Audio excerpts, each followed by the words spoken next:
Ironically, the search began on what should have been a time for family celebration, Christmas Day. Please don't hurt her. Please don't do anything rash. Please keep her warm and make sure she gets fed. And to whoever did it, no harm's gonna come to them. Just bring her home.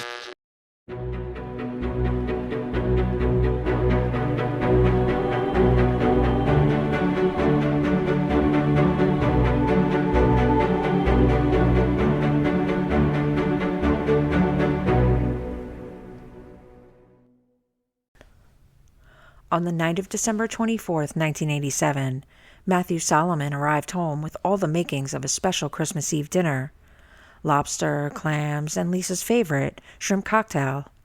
He even brought champagne to complete the holiday celebration. While Matthew prepared the meal, Lisa called her mother to check in.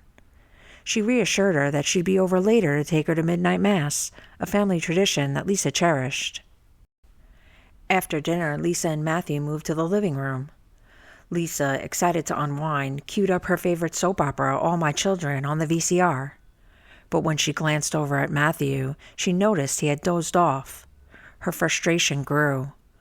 With her mom alone, her dad unwell, and now Matthew seemingly uninterested in the evening, Lisa's holiday spirit evaporated. She stormed off to change into sweatpants and a t-shirt, declaring the night ruined. She told Matthew she was going for a walk to clear her head, something she often did when she needed space. Knowing she could be prone to mood swings after a couple of drinks, Matthew didn't stop her. After she left, Matthew fell asleep again. The next day, it was clear that this Christmas would be anything but merry. The summer of 1983 should have been a time of celebration for Lisa Weaver. She had just graduated high school, but life had other plans. 2 days before the ceremony, Lisa was in a serious car accident. While she wasn't severely injured, the experience scared her. At her graduation, she needed the support of friends to make it up the steps to accept her diploma, a moment that left her shaken but grateful. She knew it could have been a lot worse. Lisa spent that summer focused on her family, especially her mom, Diane. Earlier in the year, her father had received devastating news: cancer. Unable to care for himself, he moved in with relatives for daily assistance, leaving Lisa, her mom, and her sister at home. Despite the hardships, Lisa and Diane grew closer than ever. They became inseparable, spending time at the mall or working out together. Lisa admired her mother's strength, balancing 2 jobs while caring for the family and navigating the inevitable. Lisa did her part to ease her mom's worries, always letting her know where she was and calling if she'd be late. One of Lisa's favorite routines was walking to the store on warm summer days, running errands for her mom. Along the way, she passed a gas station near the strip mall where 19-year-old Matthew Solomon worked. He had noticed Lisa. One day he worked up the courage to whistle at her. Lisa was flattered, and soon these walks became something she looked forward to even more. Matthew caught Lisa's attention during her walks. At first, it was just a simple hi here and there, but he soon found excuses to spend time with her whenever he could. They started dating, and Matthew was attentive and sweet. He made small gestures to show he cared, bringing her gifts he knew that she'd like. Lisa, coming off a difficult year, found comfort in his attention and the way he made her feel special. Matthew once even surprised her with a baby bunny, thinking it would make the perfect gift. But the thoughtful gesture turned into a medical emergency when Lisa's asthma flared up badly, sending her to the ER. Their relationship blossomed, but it wasn't without its challenges. Matthew was prone to jealousy, often wanting to spend every moment with Lisa. While she appreciated how safe she felt with him, Lisa sometimes wished for more independence, time to herself to focus on things like her nails, her hair, or just unwinding alone. They'd argue, breaking up for days or even months at a time, but they always got back together. By the 2-year mark, they were still going strong despite the ups and downs. Lisa had found stability in her job as a loan coordinator at the bank. Her professionalism and friendliness made her popular with customers and coworkers. One regular customer insisted on speaking only with her, even though they had never met in person. Her coworkers teased her that he must have a crush on her, but Lisa brushed it off. "How can you crush on someone you've only spoken to over the phone?" she'd laugh. Lisa liked her routine and rarely deviated from it. Every morning she woke up at 7 a.m., took her asthma medication, and got ready for work. Before leaving, she'd set the VCR to record All My Children so she could watch it with her mom at 5 p.m., never missing an episode of their favorite show. Matthew, now working a well-paying union job as a sheet metal worker, had big plans for their future. For months, he'd been planning a Christmas Eve surprise, a $5,000 diamond ring, and a reservation at a fancy restaurant on the harbor. When the night finally came, the setting was magical: champagne, roses, and the glow of the waterfront lights. Lisa was overwhelmed. The ring was dazzling, and the moment felt like a fairy tale. She said yes without hesitation. Lisa couldn't wait to share the news with her family and friends. Her mom was thrilled, her friends fawned over the massive ring, and Lisa felt like she was walking on air. But not everyone shared her joy. One person took the engagement harder than expected: Rob, the persistent bank customer. At 23, Rob was homebound due to a heart condition. Somehow he had managed to get Diane's unlisted phone number and began calling Lisa at home. Lisa, not wanting to be cruel, tried to handle the situation gently, sometimes passing the phone to her mom when Rob needed someone to talk to. When Rob learned about Lisa's engagement, he called one last time to say he was happy for her, but he would stop contacting her. True to his word, the calls ended. Lisa Weaver became Lisa Solomon on October 25, 1987. The couple opted for a small, modest wedding reception. Matthew had spent 3 months' salary on Lisa's ring, but they wanted to save for a romantic honeymoon in Hawaii. With plans for their future in mind, they decided to keep wedding costs low and focus on saving for Hawaii and the deposit on their new apartment. Lisa had hoped to find a place closer to her mother's neighborhood, which was a bit more upscale. But the rent there was out of reach, so they settled for a split house in a more affordable area. Their upstairs apartment was cozy and in a decent neighborhood, not glamorous but far from run down. Their basement neighbor kept to himself, which suited them just fine. Lisa was thrilled to begin her new life as Mrs. Matthew Solomon. With Christmas around the corner, she was eager to settle into their first holiday season together. She quickly fell back into her usual routines, but now made it a point to call her mom every day. Their conversations often revolved around their shared obsession with All My Children. "Oh my God, did you see Erica is pregnant with Travis's baby?" "Yes," her mother replied, "but I don't think it'll ruin his political career. She just needs to tell him before someone else does." Matthew didn't share Lisa's love for the soap opera, but was relieved she had someone to talk about it with, someone that wasn't him. As the holiday approached, Diane invited them over to decorate the tree and share dinner that Sunday. Lisa agreed. "Okay, sure, Ma, I'll see you then. Love you." On Sunday, December 20th, Matthew and Lisa spent the day with Diane. They hung Christmas lights and decorated the tree together. Over a dinner of sausage and peppers, Lisa shared her excitement for their first Christmas as newlyweds. "Matthew's making lobster, and we're getting champagne. We'll watch All My Children and open presents," Lisa told her mom. "It's going to be wonderful." On Christmas Eve, Diane was just finishing her simple dinner after speaking with Lisa. It wasn't lobster and shrimp, but Diane didn't mind. She was just happy knowing her daughter was having a special evening. Afterward, the phone rang. To her surprise, it was Rob. He hadn't called in a long time, and the timing felt odd. Rob wished the family a Merry Christmas and quickly hung up. Diane found the call strange, but not concerning. She carried on with her evening, showering and getting ready for midnight mass. Feeling tired, she sat on the couch to wait for Lisa to arrive. Eventually, her eyes grew heavy and she thought, "Lisa will wake me when she gets here." When Diane woke up, it wasn't by Lisa, but by the sound of the phone ringing. It was 6:45 a.m. Groggy and confused, Diane answered. On the other end was Matthew. "Lisa's missing," he said. He explained that they'd had an argument the night before, and Lisa had gone for a walk around 11:30 p.m. to clear her head. Matthew added that Lisa had been upset about the holiday. Her dad's sick, you're alone, and the holiday wasn't going the way she wanted, he told her. Matthew said Lisa left wearing sweatpants, a sweater, and sneakers. She didn't take anything with her, and there was no reason to think she didn't plan on coming right back. He told Diane he had fallen asleep after she left, waking up around 3:45 a.m. to find she hadn't returned. Panicked, Matthew said he drove around the neighborhood searching for her. He called his father, who immediately came over to help, but there was no sign of Lisa. Diane began to cry. "I'm going to find her, Diane," Matthew said. I promise I'll find her." Both families mobilized immediately to search for Lisa. With relatives in town for the holidays, there were plenty of uncles and cousins who stayed to help. Matthew's father even brought in a family friend who was a psychic, hoping for any insight that might lead to Lisa's whereabouts.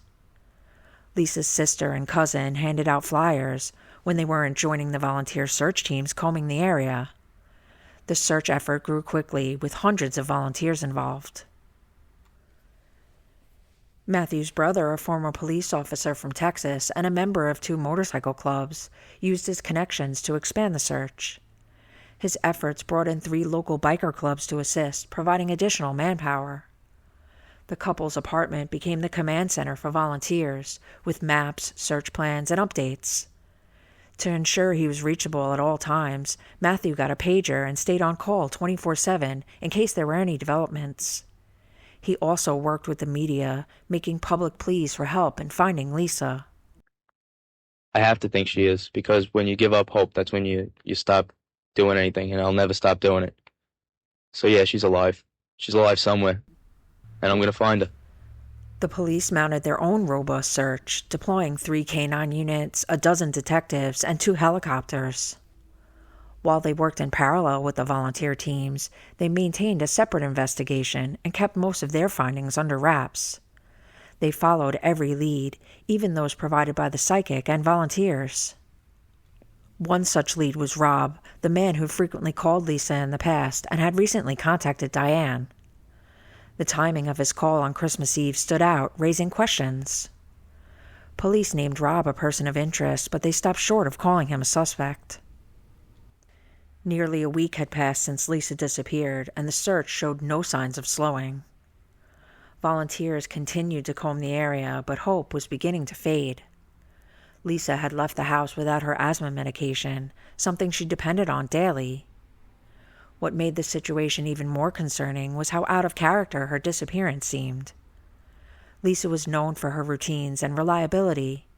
She never missed her morning alarm, took her asthma medication at the same time every day, and was always careful to call if she'd be late. Her mom, Diane, knew Lisa would never willingly stay out of contact, especially during the holidays.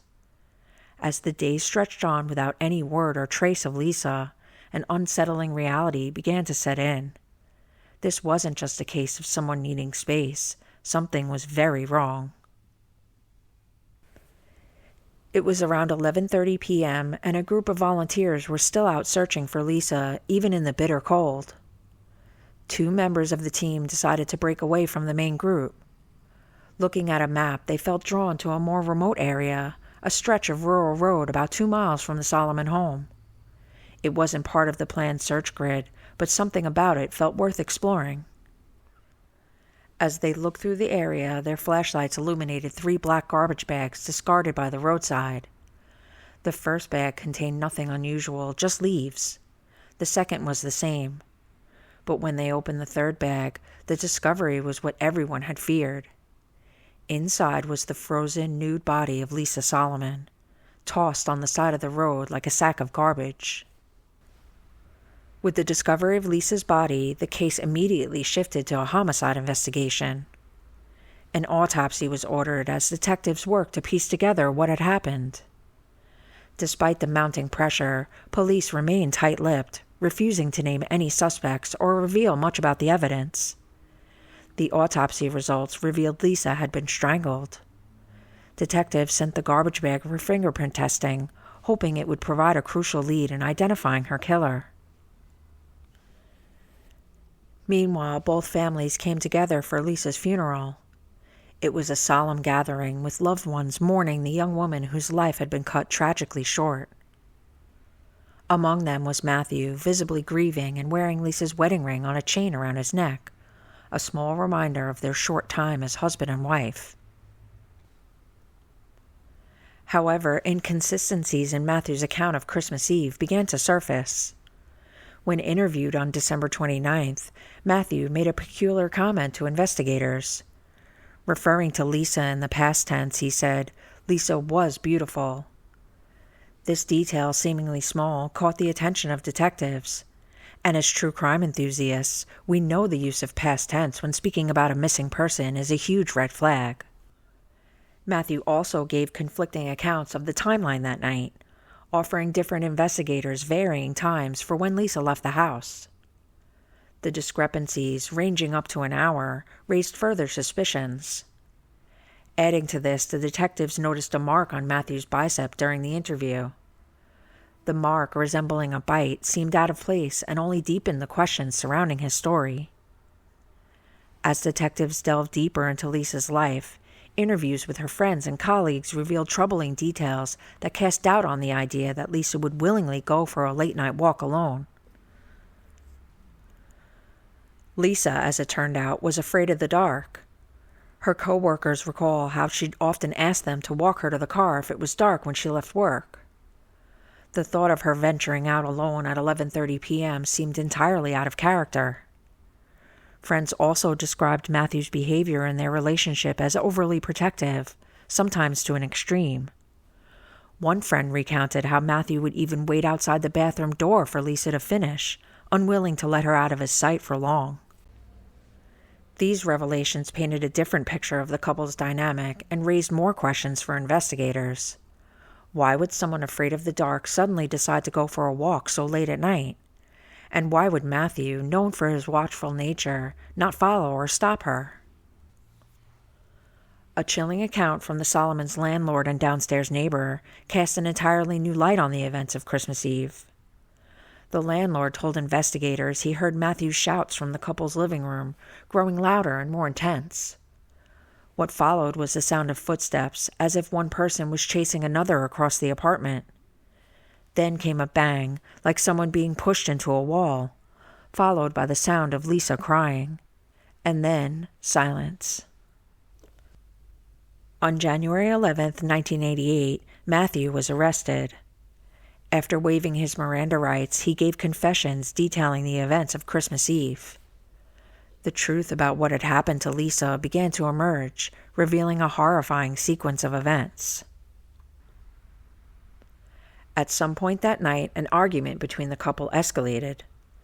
Matthew later admitted to investigators that he had placed his right arm around Lisa's neck, applying a bar arm chokehold, and held it for, quote, a few minutes. By the time he released her, Lisa was dead. What followed was a calculated attempt to cover up the crime. Matthew removed Lisa's clothing and moved her body to the bathroom.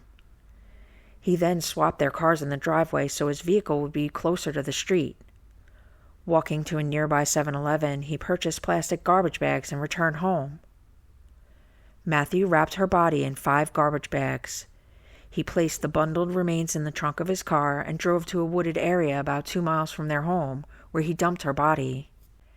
Hair identified as his, along with carpet fibers matching the trunk of his car, were found inside one of the garbage bags used to wrap Lisa's body. The autopsy revealed that Lisa died from strangulation, consistent with a bar-arm chokehold. The force was so extreme that it fractured cartilage in her neck. Lisa likely lost consciousness within seconds, with death occurring in under 3 minutes.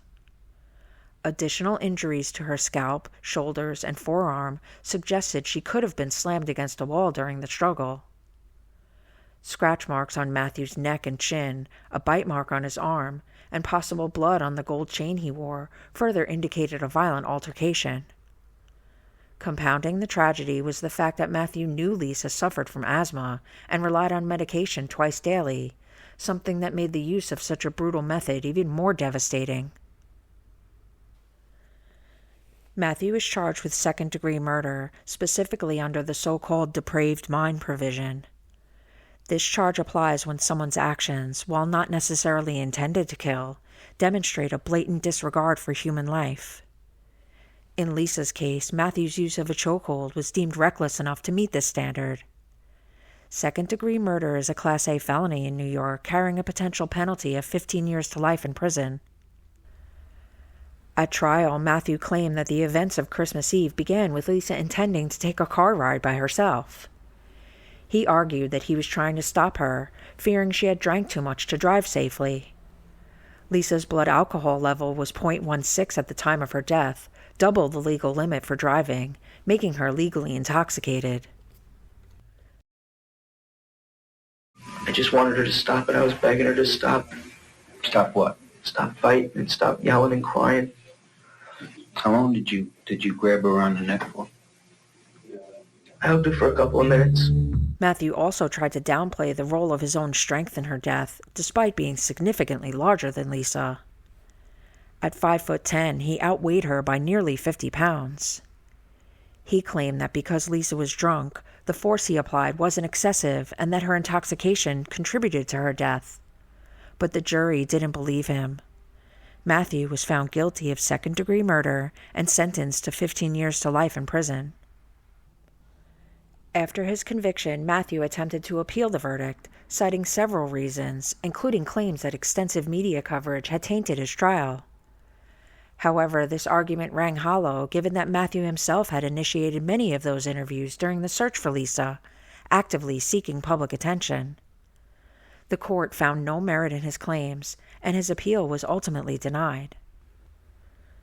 During his sentence, Matthew applied for parole 7 times. Each application was met with resistance, particularly from Lisa's family, who believed he should never be released. In 2019, after 31 years behind bars, Matthew was granted parole and released. 7 times Diane Weaver's been before a state board to argue Matthew Solomon should never be free. She's just been notified her daughter's killer will be paroled. I never expected him to get out.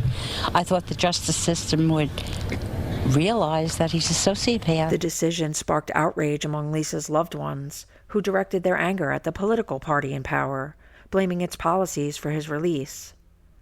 But this focus misses the deeper issue. No matter who or what was to blame, nothing could undo the loss of Lisa. After his release, Matthew began working at a crisis pregnancy center, a religious organization that provides non-medical advice to women facing unplanned pregnancies. In his role at the center, Matthew serves as a men's mentor, teaching courses on fatherhood, marriage, and, quote, alternatives to domestic violence, whatever that means. Those insecurities made me angry, frustrated, less than, and I ended up with criminal justice involvement and a term of incarceration. The irony of his new position is difficult to ignore. A man convicted of murdering his wife now counsels others on how to be better husbands and fathers. For many, it's a stark contradiction that raises questions about the organization and Matthew's suitability for such a role. The contrast between his past actions and his current pro-life advocacy is striking, a reminder of how easily words and deeds can diverge. Christmas is a time for stories, of hope, of togetherness, and sometimes of loss. Lisa Solomon's story isn't the one we want to tell during the holidays, but it's one we can't ignore. It's a reminder that behind the lights and traditions, life is fragile, and the choices we make matter deeply. As you celebrate this Christmas Eve, think of Lisa and let her inspire us to look out for each other, to be the light in someone's life. Because sometimes the greatest gift we can give is care and compassion for the ones we love and for those who need it most. Remember, every wrinkle tells a story, and in the wrinkles of crime, we find the truth.